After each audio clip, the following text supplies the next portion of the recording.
Okay, hi everyone. Today's review is for this RUIXIN Pro knife sharpener.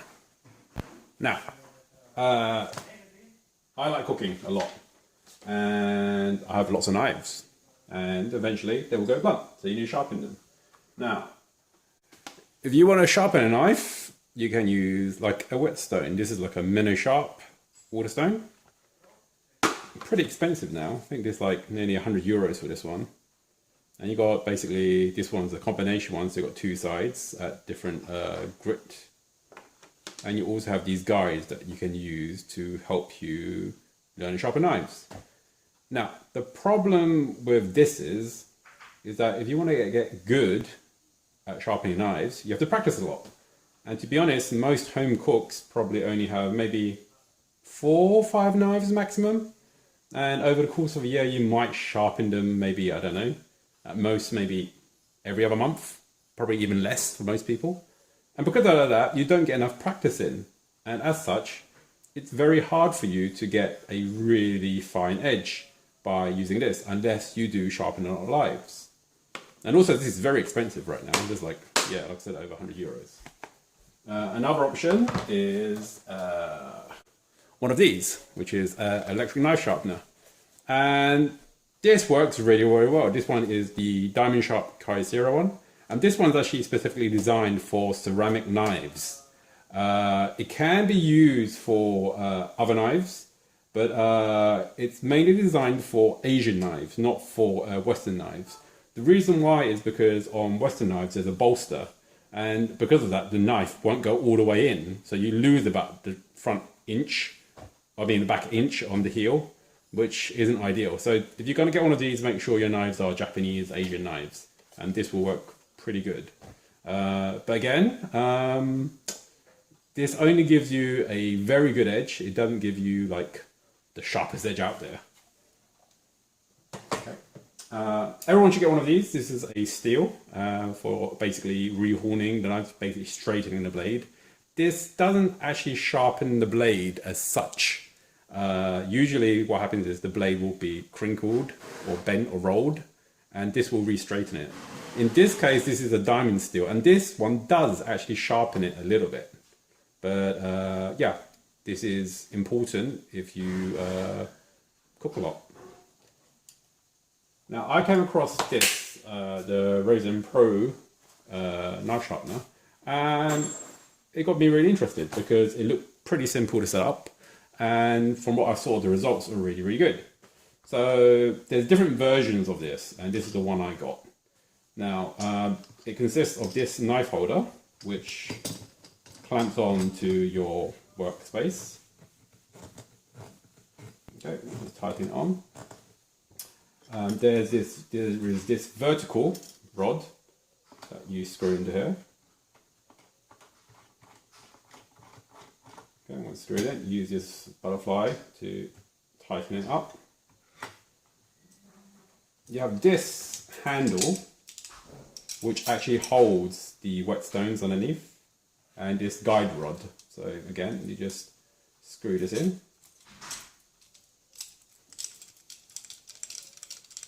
And then you can lock it down with this little nut. Okay. And that goes through this little ball, like so.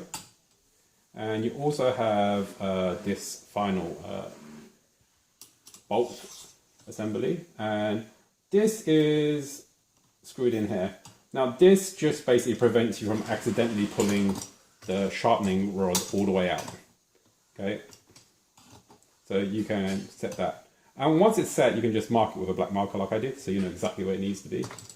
Now, it looks pretty simple so far to set up. It's taken us less than a minute to actually screw it all in. But we will need to set it up further, because what happens is that you have to set this height here. And this height will determine the angle where you're sharpening the knife. Okay, like so. So if you wanted a 22 or a 30 or whatever angle you wanted to sharpen up, you would basically set it at this point, and then you would lock it down with this key.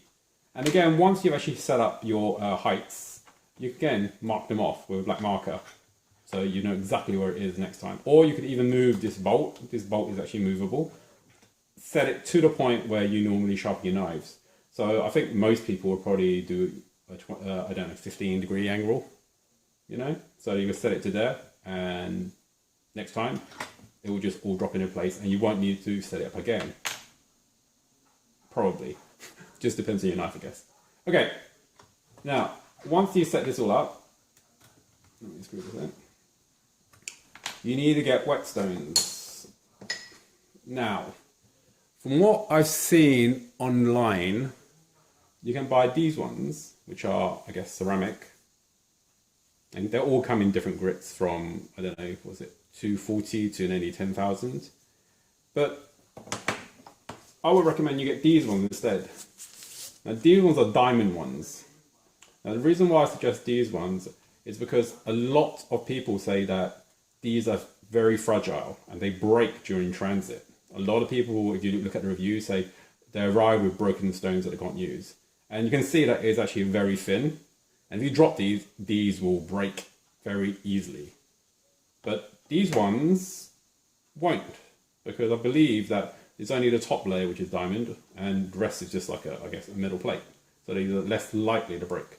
Also, if you have a look at the construction of the two, this is like just an open piece of ceramic that's glued onto a plastic holder. And a lot of people also say that the plastic holder separates from here. But I guess you can just re-glue them. That's not that big a deal. But these ones, because they're kind of encased and glued in, I don't think they will fall out as easily. You can also buy a stropping lever, which comes with the stropping paste as well. So you can use that if you want to get it super razor sharp. And these diamond ones come from 240 grits up to, I think it's, let's have a look. That's 400, that's 600, and that's a 1000. So with these four, you should be able to sharpen up most kitchen knives up to the sharpness you need it from domestic home cooks. And if you want to go further, this is a 5000 one, and there's a 3000 and 5000 one. Okay, and to use them, what you would do is you would push this spring lever back, push it in, and then you will lock it down. You get your knife and you will put it into this holder here, and then you will sharpen it by pulling it backwards and forwards. Okay, so what I'm going to do next is actually set up the angle perfectly, so we can start sharpening. Okay, so let's have a look at some of the knives we got ready sharpening. So all of these are very, very blunt. Okay, so as you can see, this one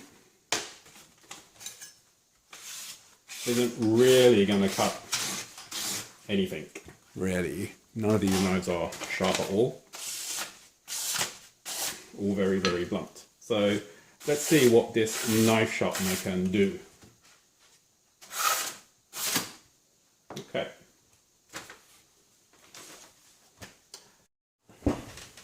Okay. I'm going to sharpen this knife first. Now, earlier I said we had to do some additional setup. Now the additional setup is to check the angle of the sharpening bar. Now to do that we need a digital protractor app that can be downloaded from Apple or Play Store. And what you do is you put it there against this bar here. Oops. Go back in. You have to put it against here, and you would zero in like so. Okay. Then you would set your bar on here, and you would adjust the height of this depending on what angle you wanted. Now most knives are sharpened between 17 and 20 degrees. So this is at about 17.8 degrees. Okay. Now one of the things a lot of people complained about this sharpener was that when you flip the knife over, the angle would change, or it wouldn't be exactly the same. So let's have a look at R1. And it is out by probably about 0.6 of a degree. Okay, now if you really wanted to, you could basically put some adjust these screws on this side, and I think someone said you have to put a piece of plastic underneath just to bulk it up, and you could get the angle to adjust it, and you could get it exactly the same on both sides. I'm not going to do that because I can't be bothered, and I'm not that pedantic about the angles. So once we've got it set up, we can start sharpening. But the thing is, what if you don't want to sharpen at 17.5 degrees and you just want to sharpen it to the angle of the blade? There's a method called the Sharpie or the black marker method, and what you do is you basically draw your black marker along here and you just give it a few grinds and wait to see if you can actually remove the black marker. If you can remove the black marker, then you know it's at the right angle, so you just adjust this. But we're not going to do that because I want this knife to be sharpened at 17.5 degrees, just because I want it. So, we know that this knife is very, very blunt. Okay, so let's start sharpening.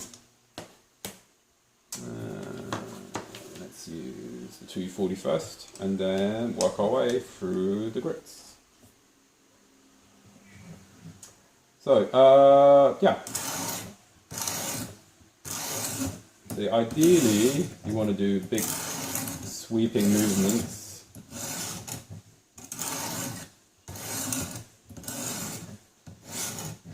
And you want to repeat the same number of strokes on the other side.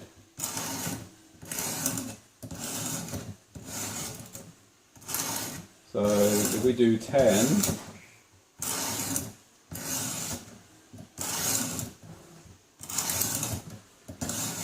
on one side, and then we flip it over and do 10 on the other.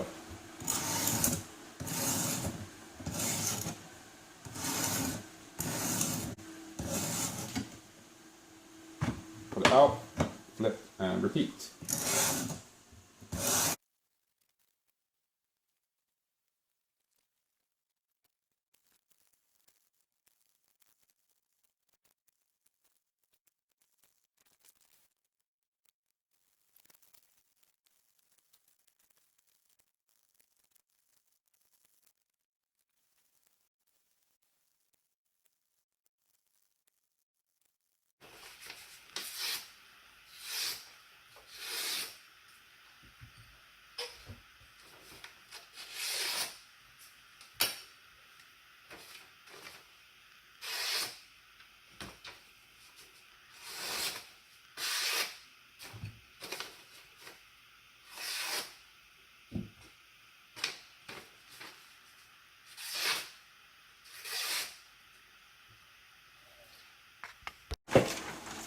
Okay, so I just want to give the knife a quick wash and to rub off the marker pens, and let's see how sharp it is.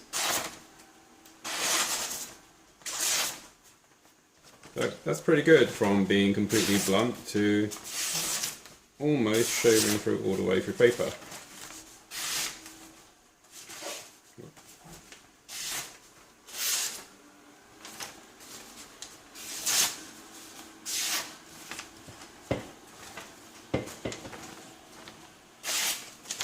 Yeah, so not bad actually.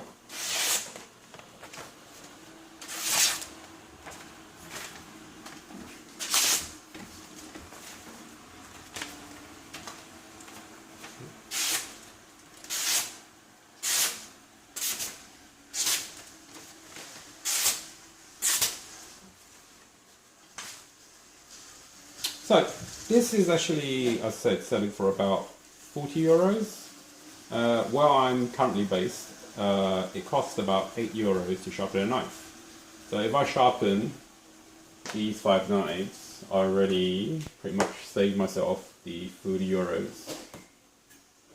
It does take time, that's true, and it is a bit of a faff to actually set it up at right angle, but once it's set the first time, it's very easy for you to reset it for future sharpening sessions. So yeah, once you locked it in, this at whatever angle you want to sharpen at, that's it. You don't ever need to move this again. So then the whole thing just drops into place and you can start sharpening without using the protractor, unless you want to check, of course, which is probably recommended. But yeah, if you're just sharpening the same set of knives over and over again, which you probably will be at home, it won't be a problem. Anyway, so I really like this, and I actually would recommend it for people that cook and need to have the knife sharpened. And it's easier than whetstone. It's not as easy as electric sharpener, but you get a much finer edge on it. So there you go. Thank you very much, and see you for the next one.